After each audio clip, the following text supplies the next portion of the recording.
नमस्कार, आप देख रहे हैं न्यूज़ वन टुडे और मैं हूं आपके साथ मानसी सिंह।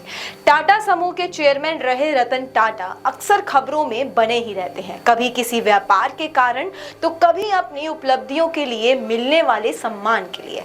हाल ही में महाराष्ट्र सरकार ने दिग्गज उद्योगपति की उद्योग रत्न पुरस्कार से सम्मानित किया है। ऐसे में उनसे जुड़ा करीब एक दशक पुराना वीडियो सामने आया है, जिसमें वह टाटा समूह के अध्यक्ष के रूप में अपने शुरुआती दिनों के दौरान एक गैंगस्टर के साथ हुई मुठभेड़ का किस्सा बता रहे हैं। वहीं वह यह भी बता रहे थे कि कैसे कई बार उनके फैसले नागवार होते रहे हैं और आगे चलकर भी अहम साबित होते हैं। बता दें कि रतन टाटा ने ईयर 1991 में टाटा ग्रुप की कमान संभाली थी। इसके बाद उन्होंने अपने कारोबारी फैसलों से टाटा समूह को कई देशों तक पहुंचा दिया। ऑटोमोबाइल के अलावा संचार, केमिकल सेक्टर में भी टाटा समूह का दखल बढ़ा। वहीं 2012 तक टाटा सन्य के चेयरमैन रहे। रतन टाटा को 2000 में पद्म भूषण और 2008 में पद्म विभूषण से सम्मानित किया गया था। एक वीडियो कोलंबिया बिजनेस स्कूल की ओर से अपने YouTube चैनल पर साझा किया है, जो करीब एक दशक पुराना है। इसमें दिग्गज कारोबारी रतन टाटा ने खुद बताया है कि कैसे टाटा समूह के चेयरमैन रहते हुए उन्हें जमशेदपुर के टाटा मोटर्स प्लांट में काम करने के दौरान एक गैंगस्टर द्वारा जान से मारने की धमकी दी गई थी। रतन टाटा के करियर की शुरुआत टाटा स्टील से ही हुई थी।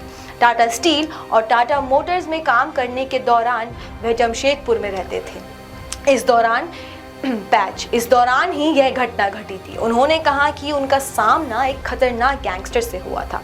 जब वह जमशेदपुर में टाटा मोटर्स में काम कर रहे थे, उन्होंने कहा कि उनको जान से मारने की धमकी दी गई थी। टाटा मोटर्स की यूनियन पर कब्जा करने के लिए बदमाशों ने हर संभव कोशिश की थी। 85 इयर्स की रतन टाटा ने कहा कि मेरे चेयरमैन बनने के 15 दिन बाद टाटा मोटर्स में हमारी यूनियन पर बहुत बड़ी परेशानी आई थी। एक गैंगस्टर ने फैसला किया कि यूनियन में काफ़ी संपत्ति है और वह इसे हथियाना चाहता है। गैंगस्टर में बड़ी संख्या में लोग थे। यह बेहद डरावने और हिंसक थे। लोग सुझाव दे रहे थे कि मैं गैंगस्टर की बात मान लूं और इस विवाद को बातचीत से सुलझा लूं। उन्होंने कहा कि लेकिन मैंने इन सभी सलाहों को दरकिनार कर उसका सामना करने का फैसला किया।